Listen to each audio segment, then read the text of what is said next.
সালাম আলাইকুম। আজকে আমরা কিছু খুবই গুরুত্বপূর্ণ ম্যাথ শিখতে যাচ্ছি, যেগুলো ভিন্ন কম্পিটিটিভ এক্সামে বারবারই এসে থাকে। যেগুলো যে ম্যাথ গুলো যদি আমরা খুব ভালোভাবে শিখে নেই, সেটা এমসিকিউ এবং সিকিউ মানে লিখিত পরীক্ষার জন্য এবং এমসিকিউ এর জন্য খুবই কাজে দেবে। দেখো, প্রথম ম্যাথটা আমি নিচ্ছি। তিনি রিলেটেড যে ম্যাথ গুলো আছে সেগুলো নিয়ে আমরা কাজ করব।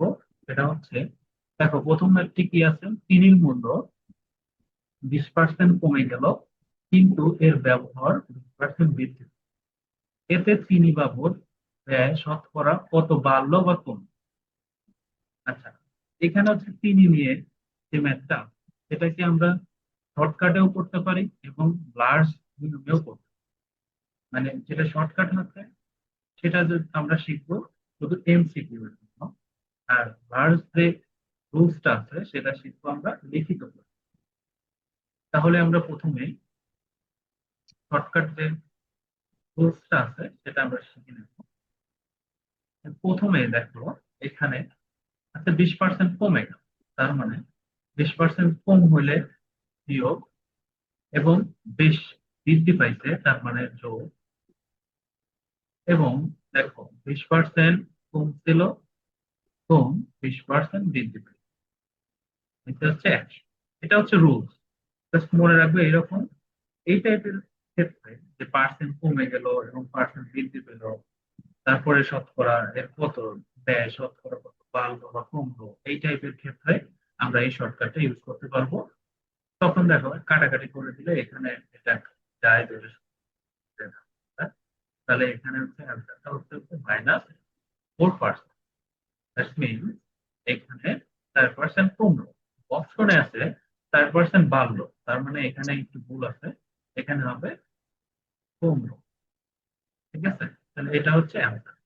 তাহলে এটা যদি রিটেনে আসে, কিছু কিছু পরীক্ষা আছে কম্পিটিটিভ এক্সাম গুলোতে, দেখা গেছে 18তম গেট বা 19তম গেট, এখানে আবার রিটেন পরীক্ষা হয়, একসাথেই রিটেন নিয়ে নেয়। তো ওই টাইপের পরীক্ষার ক্ষেত্রে এগুলো কিন্তু রিটেনে বারবারই এসে থাকে। তো এইগুলো যদি আমরা খুব ভালো মতো শিখে থাকি, তাহলে এই রিলেটেড শুধু চিনির ম্যাথ না, এই রিলেটেড যত ম্যাথ আছে আমরা খুব সহজেই অ্যান্সার করে ফেলবো।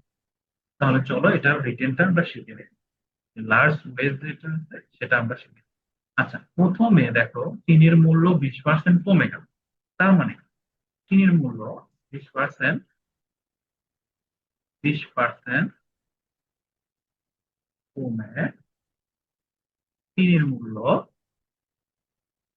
উম, কত হবে? তাহলে 100 টাকায় যদি 20 টাকা কমে যায় তাহলে কত হবে? 80 টাকা।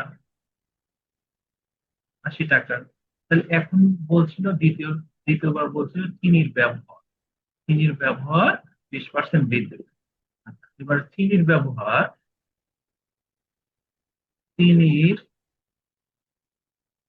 ব্যবহার 20% বৃদ্ধি বৃদ্ধিতে কত হলো? 120 টাকা। চিনির মূল্য হলো 120। এবার দেখো, আমাকে বলছে যে এতে চিনি বাবদ ব্যয় শতকরা বাড়লো না কমলো, এটা আমরা কিভাবে বার করবো? দেখো, চিনির 20% কমে গেছিল, চিনির হয়েছে 100 থেকে 80 টাকা। তো চিনির ব্যবহার আবার কি করছে? 20% দিয়ে 100 টাকার চিনির ব্যবহারের পরিবর্তে এবার ব্যবহার হচ্ছে 120 টাকা।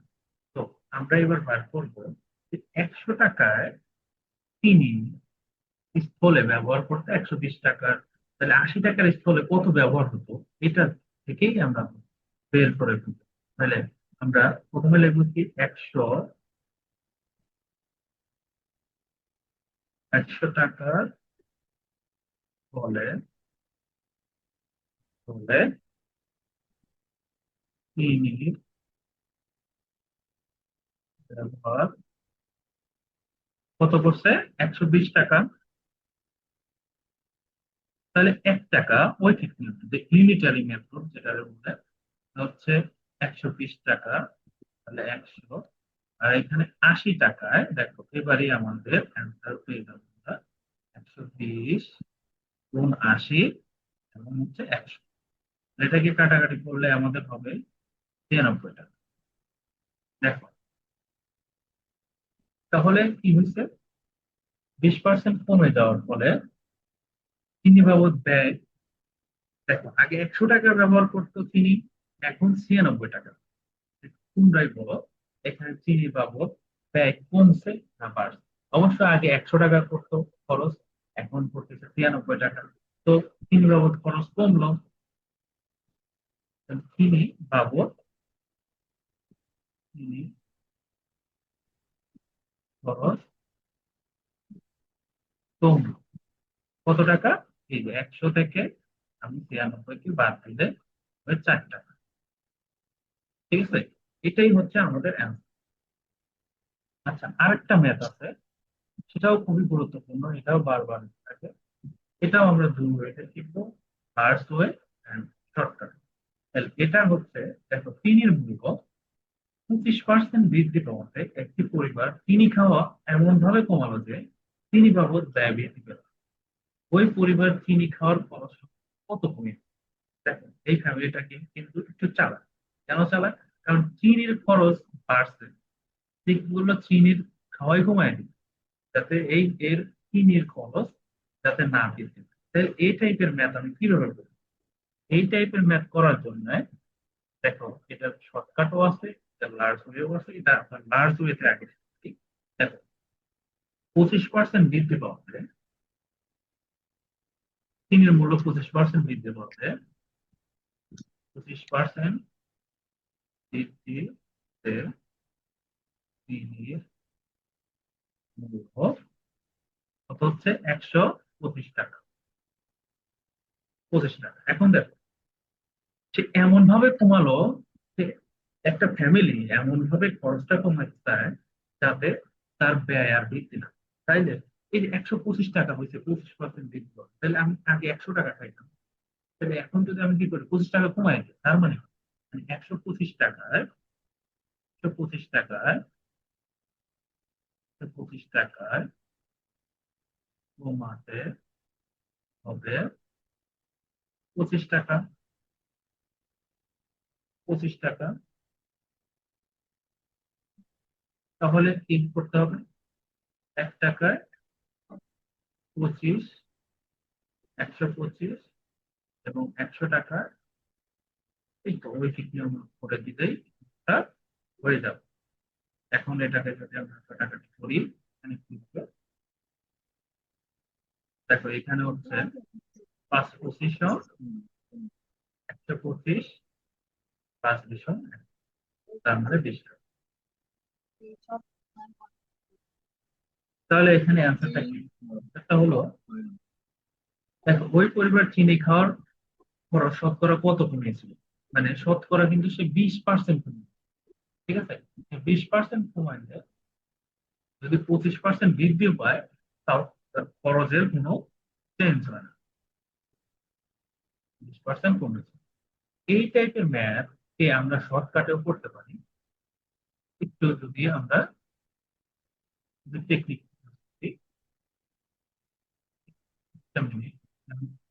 করে দিই।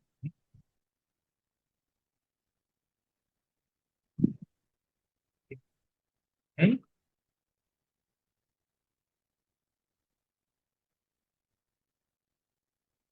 এই টাইপের ম্যাথ আমরা, কারণ এমসিকিউ আসলে আমরা এত সময় পাবো না, তো এত সময় যেহেতু পাবো না, আর এত সময় নিয়ে করলেও আমাদের টাইম বা আমাদের আলটিমেটলি কমে যাবে চান্স পাওয়ার, সেই জন্য আমাদের শর্টকাট করে জানা দরকার। তাহলে এই দেখো এখানে কি হয়েছে, সিনিয়র মূল্য এত পার্সেন্ট বৃদ্ধি, প্রথমে এখানে দিয়ে নেব এক, প্লাস মাইনাস, এখানে যেটা যদি বৃদ্ধি পায় তাহলে প্লাস হবে, যদি এখানে কমে যায় তাহলে মাইনাস। যেহেতু বৃদ্ধি পাইছে, তাহলে এখানে আর মাইনাস দিলাম না, তাহলে এখানে হবে কত? 25 বৃদ্ধি পেয়েছে। আর এখানে হচ্ছে যা পার্সেন্ট দেওয়া থাকবে সেটা এবং গুণে। তাহলে এখানে যদি আমি কাটাকাটি করি যে 25, 100, 125, আগের মতো 5, 20, ঠিক আছে, 20 টাকা। অর্থাৎ 20%। ঠিক আছে, আজকে এই পর্যন্তই থাক। অঙ্কগুলার টেকনিক যদি ভালো লাগে তাহলে আমার চ্যানেলে সাবস্ক্রাইব করে আমার সাথে থাকো, বা এইরকম সামনে যেহেতু 47তম বিসিএস আসতেছে, তো অঙ্কেতে 15-র মধ্যে 15ই পাওয়া সম্ভব। কারণ আমি যেহেতু অঙ্কে অনার্স মাস্টার্স করেছি, তা আমি জানি কিভাবে কোন টেকনিকে অঙ্কগুলো করলে মাথায় মনে থাকবে, এবং এগুলো সারা জীবন, এবং এই অঙ্ক যদি চেঞ্জও করে দেয় তাও সে পারবে। সেই জন্য আমার সাথে থাকুন এবং